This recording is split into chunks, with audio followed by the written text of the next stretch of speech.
ସକାଳ ହେଲା ମାନେ ସମସ୍ତଙ୍କ ଘରେ ଚା ଟା ହେଲା ଆଗ ମେନ୍। ସମସ୍ତେ ଚା କୁ ମନେ ପକାନ୍ତି। ସେଇ ଚା ବନେଇବା ପାଇଁ ବୋଲି ସମସ୍ତଙ୍କ ଘରେ କିଏ କୋଉ ପ୍ରକାରର ବନାନ୍ତି। ହେଲେ ମୁଁ ଆଜି ମୋ ଷ୍ଟାଇଲରେ ମୁଁ ଚା ବନେଇବି। ଆସନ୍ତୁ ଏବେ ଷ୍ଟାର୍ଟ କରିବା। ଭିଡିଓ ଆରମ୍ଭ କରିବା ପୂର୍ବରୁ ଆପଣ ମାନଙ୍କୁ ମୋର ଅନୁରୋଧ ଯେ ମୋର ଭିଡିଓଟି ଯଦି ଭଲ ଲାଗେ ଲାଇକ୍ ଆଉ ସେୟାର କରିବେ। ଆଉ ମୋର channel Namita kitchen and health tips କୁ ସବସ୍କ୍ରାଇବ କରିବାକୁ ଭୁଲିବେ ନାହିଁ। ଏବେ କ୍ଷୀର ପକେଇବା। ମୁଁ ଗୋଟେ ଗ୍ଲାସ କ୍ଷୀର ନେଇଛି। ମୁଁ 2 ଜଣ ପାଇଁ ବନାଉଛି, ସେଥିଲାଗି ଗୋଟେ ଗ୍ଲାସ କ୍ଷୀର ନେଇଛି। କ୍ଷୀରକୁ ଟିକେ ବଏଲ ହବାକୁ ଦବା। କ୍ଷୀର ଟିକେ ବଏଲ ହେଲା ପରେ ଆମେ ସବୁ ପ୍ରୋସେସ ଆରମ୍ଭ କରିବା। ଏବେ କ୍ଷୀର ଟିକେ ବଏଲ ହେଲା, ଏବେ ତାପରେ ଚା ପତି ପକେଇବା।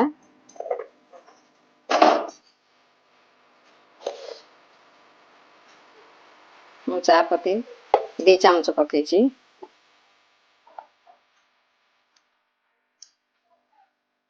ଆକୁ ଟିକେ ଫୁଟିବାକୁ ଦବା।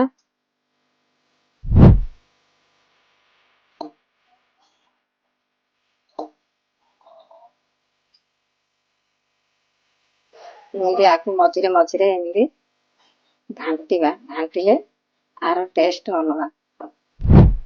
ଲବଙ୍ଗ ଗୋଟେ 3ଟା ଦେଇଛି। ପାନମହୁରି ଗୋଟେ ଚାମଚ ଦେଇଛି। ଶୁଣ୍ଠି ପାଉଡର ଗୋଟେ ଚାମଚ ଦେଇଛି। ଅଳେଇଚ ପାଉଡର ଗୋଟେ ଚାମଚ ଦେଇଛି। ଗୋଲମରିଚ ପାଉଡର ଗୋଟେ ଅଧା ଚାମଚ ଦେଇଛି। ନେଇକି ଘାଣ୍ଟିବା। କେତେ ବଢିଆ ସେ ହେଲାଣି। ତାପରେ ଏ ଷ୍ଟେଜ ରେ ଆମେ ତୁଳସୀ ପତ୍ର ଟିକେ ପକେଇବା। ଗୋଲାପ ଫୁଲ ଟିକେ ପକେଇବା। ଘାଣ୍ଟିବା। ପୁଣି ଆଉଥରେ ଆକୁ ଘାଣ୍ଟିବା। ଏମିତି ଯେତେ ଚା ଟା ହେଲା ପର୍ଯ୍ୟନ୍ତ ଏମିତି ମଝିରେ ମଝିରେ ଘାଣ୍ଟୁଥିବେ, ତାର ଟେଷ୍ଟ ଅଲଗା। ଏବେ ମିଶ୍ରି ଗୁଣ୍ଡ ଗୋଟେ ମୁଁ ଚାମଚ ଦେଇଛି। ଦେଖନ୍ତୁ ଫୁଟି ଆସି ସର ପଡିବାକୁ ଲାଗିଲାଣି। ଏବେ ଏ ଷ୍ଟେଜ ରେ ଆମେ କଣ କରିବା, ଏପେଲ ଟିକେ ଗ୍ରେଟେଡ କରିକି ପକେଇବା।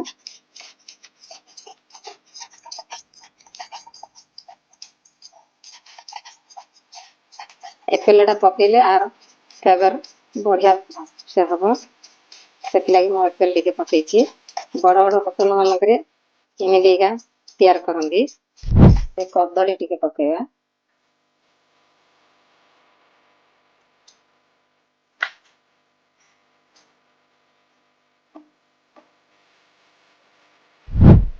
ଲାଷ୍ଟରେ ଗୁଡ ଦବା।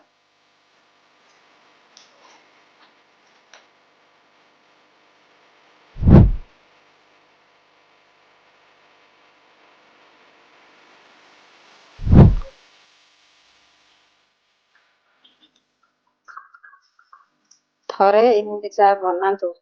ଏମିତି ଚା ଥରେ ବନେଇଲେ ବାରମ୍ବାର ବନେଇକି ଖାଇବାକୁ ଇଚ୍ଛା ହବ। ରହିଲି, ଜୟ ଜଗନ୍ନାଥ।